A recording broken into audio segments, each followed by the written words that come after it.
Hi hello నమస్తే welcome to Telugu ప్రభ. నేను మీ journalist Shivajyothi. ఈ రోజు మనం తెలుగు ప్రభ న్యూస్ పేపర్ లోని ముఖ్యాంశాలు చూద్దాం. అసెంబ్లీ శీతాకాల సమావేశాల్లో రెండో రోజు అంటే శుక్రవారం అరుపులు కేకలు వాకౌట్లతో సభ దద్దరిల్లిపోయింది. అధికార ప్రతిపక్ష నేతల మధ్య మాటల దాడి నేపథ్యంలో గందరగోళం ఏర్పడినట్టు తెలుస్తుంది. ఉదయం 10 గంటలకు ప్రారంభమైన సభలో మొదటగా సభాధిపతి గడ్డం ప్రసాద్ కుమార్ ప్రశ్నోత్తరాలు చేపట్టారు. ఈ సందర్భంగా బీఆర్ఎస్ నేతలు యూరియాపై చర్చించాలని పట్టుపట్టారు. దీనికి స్పీకర్ అనుమతి ఇవ్వకపోవడంతో బీఆర్ఎస్ నాయకులు స్పీకర్ పోడియాన్ని చుట్టుముట్టారు. ఫలితంగా సభలో కొంతసేపు గందరగోళం ఏర్పడింది. బీఆర్ఎస్ సభ్యులు శాంతించాలంటూ సీట్లలో కూర్చోవాలంటూ స్పీకర్ అప్పీల్ చేయడంతో గొడవ సద్దుమణిగింది. అనంతరం స్పీకర్ ప్రశ్నోత్తరాలు కొనసాగించారు. సీఎం మాటల వక్రీకరణపై దుమారం రేగినట్టు తెలుస్తుంది. మొదటగా శాసనసభ వ్యవహారాల శాఖ మంత్రి దుద్దిల్ల శ్రీధర్ బాబు మూసి ప్రక్షాళన అంశాన్ని సభలో ప్రవేశపెట్టారు. అనంతరం దీనిపై పూర్తి స్థాయిలో చర్చ జరుగుతుండగా మధ్యలో సీఎం రేవంత్ రెడ్డి మూసి ప్రక్షాళనపై సుదీర్ఘంగా మాట్లాడారు. నేను స్టడీ చేసిన అన్ని విషయాలను సభ ముందు పెడుతున్నా. ప్రక్షాళనకు కొంతమంది ఇష్టం లేని వారు కడుపు నిండా విషం పెట్టుకున్నారు.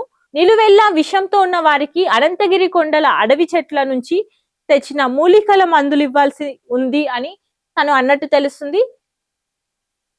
కళ్ళు చూడు, ఆ కళ్ళల్లో కసి, ఆ కళ్ళకు పవర్ ఉంటే ఇక్కడి వారంతా మాడి మసైతారు అంటూ బీఆర్ఎస్ నేత హరీష్ రావుపై పరోక్షంగా సెటైర్లు వేసినట్టు తెలుస్తుంది.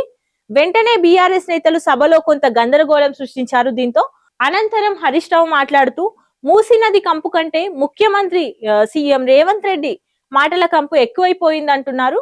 దీంతో సభలో అధికార పక్షం నుంచి తీవ్ర అభ్యంతరం వ్యక్తమైంది.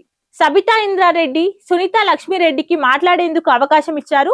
వారు కూడా సీఎం పరోక్షంగా అన్న మాటలపై మాట్లాడుతుండగా సంబంధిత టాపిక్ పై మాట్లాడాలంటూ స్పీకర్ సూచించినట్టు తెలుస్తుంది.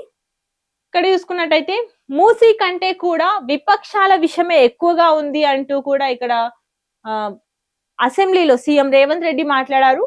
కాలి బూడిదయ్యేలా ప్రతిపక్షాల చూపులున్నాయి అంటూ నది ప్రక్షాళనపై తగ్గేదే లేదు, మూసీ నది ప్రక్షాళనపై తగ్గే అవకాశమే లేదంటూ కూడా తను సూచించారు.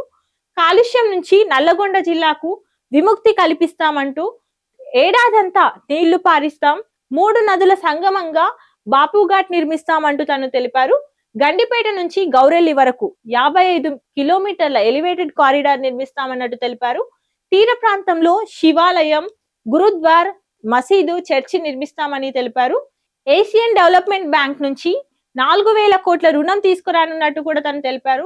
డిపిఆర్ సిద్ధమయ్యాక ప్రజాప్రతినిధులకు పీపీటీ ప్రెజెంటేషన్ కూడా చూపిస్తామన్నట్టు అసెంబ్లీలో వివరించిన సీఎం రేవంత్ రెడ్డి అసెంబ్లీ సమావేశాల్లో భాగంగా 5 కీలక బిల్లులకు ఆమోదం తెలిపినట్టు తెలుస్తుంది. అవేంటంటే మున్సిపల్, జిహెచ్ఎంసి, వర్సిటీలు, ఎంపీ టాక్సేషన్ బిల్లులకు పచ్చ జెండా ఊపారు, గ్రీన్ సిగ్నల్ ఇచ్చినట్టు తెలుస్తుంది. 4ని స్వయంగా ప్రవేశపెట్టిన సీఎం రేవంత్ రెడ్డి ఇక్కడ చూసుకున్నట్టయితే పెండింగ్ బిల్లులు క్లియర్ చేస్తామంటూ కూడా ఇక్కడ డిప్యూటీ సీఎం బట్టి విక్రమార్క తెలిపారు. ఉద్యోగుల సంక్షేమానికి కట్టుబడి ఉన్నామంటూ కూడా తను సూచించారు. మెడికల్ సప్లిమెంటరీ జీతాలు ఇచ్చేసామంటూ ఉద్యోగుల సమస్యలపై స్టాఫ్ కౌన్సిల్ ఏర్పాటు చేస్తామంటూ కూడా శాసన మండలిలో డిప్యూటీ సీఎం బట్టి విక్రమార్క తెలిపారు. ఇక్కడ చూసుకున్నట్టయితే రేవంత్ కడుపులో కొండంత విషం ఉంది అంటూ కూడా బీఆర్ఎస్ వర్కింగ్ ప్రెసిడెంట్ కేటీఆర్ తెలిపారు. మూసీ కన్నా సీఎం మాటలే చాలా కంపుగా ఉన్నాయి అంటూ నది ప్రక్షాళన అతిపెద్ద కుంభకోణం అంటూ తను తెలిపారు. మూసీ బ్యూటిఫికేషన్ పేరిట భారీ దోపిడీ జరుగుతుంది. రెడ్ కార్నర్ నోటీసులు జారీ అయిన కంపెనీకి కాంట్రాక్ట్ ఇచ్చారు అంటూ తను తెలిపారు. మూసీని మురికిపాలు చేసిందే కాంగ్రెస్, టీడీపీ అంటూ తను సూచించారు. ఫ్లోరైడ్ భూతాన్ని తరిమి కొట్టిన ఘనత బీఆర్ఎస్ పార్టీది అంటూ తను తెలిపారు. రేవంత్ రెడ్డి ఒక సీఎం లా కాకుండా వీధి రౌడీలా ప్రవర్తిస్తున్నాడు అంటూ తను వ్యాఖ్యానించారు. బీఏసీ సమావేశానికి అరగంట వెయిట్ చేయించారు అంటూ స్పీకర్ తీరుకు నిరసనగా అసెంబ్లీ వాకౌట్ జరిగింది అన్నట్టు తెలిపారు. ఇక్కడ చూసుకున్నట్టయితే మూసీ సుందరీకరణకు 1,00,000 కోట్ల లేదా 2 లక్షల కోట్ల అంటూ ఇక్కడ మాజీ మంత్రి హరీష్ రావు అసెంబ్లీలో ప్రశ్నించారు. ఉపాధి హామీని యథాతథంగా ఆమోదించాలి అంటూ మహాత్మా గాంధీ పేరు తొలగింపు అన్యాయం అంటూ అసెంబ్లీలో తీర్మానించిన సీఎం రేవంత్ రెడ్డి చూద్దాం. రామ్జీ పథకం పేరుతో మహాత్మా గాంధీ ఉపాధి హామీ పథకాన్ని సర్వనాశనం చేస్తున్న కేంద్రం తీరును ఎండగట్టాలి అంటూ సీఎం రేవంత్ రెడ్డి పిలుపునిచ్చారు. పేదల బతుకుల్లో వెలుగు నింపే మహాత్మా గాంధీ ఉపాధి హామీ పథకాన్ని పేరు విధి విధానాలు మార్చి రాష్ట్రాలకు భారం చేశారని మండిపడ్డారు. శుక్రవారం అసెంబ్లీలో జాతీయ ఉపాధి హామీ పథకం పేరు మార్పు కొత్తగా వచ్చిన రామ్ పథకాన్ని వ్యతిరేకిస్తూ తీర్మానం ప్రవేశపెట్టినట్టు తెలుస్తుంది. కూలీలను కార్పొరేట్లకు దారాదత్తం చేసే కుట్ర జరుగుతుంది అంటూ కూడా ఇక్కడ అసెంబ్లీలో డిప్యూటీ సీఎం బట్టి విక్రమార్క తెలిపారు. మహాత్మా గాంధీ ఉపాధి చట్టం నిశ్శబ్ద విప్లవం అంటూ తెలిపారు. దేశం కోసం గాంధీల కుటుంబం రక్తం చిందించింది. బీజేపీ నాయకులు ఎవరైనా దేశం కోసం త్యాగం చేశారా అంటూ కూడా ఇక్కడ డిప్యూటీ సీఎం బట్టి విక్రమార్క ప్రశ్నించారు.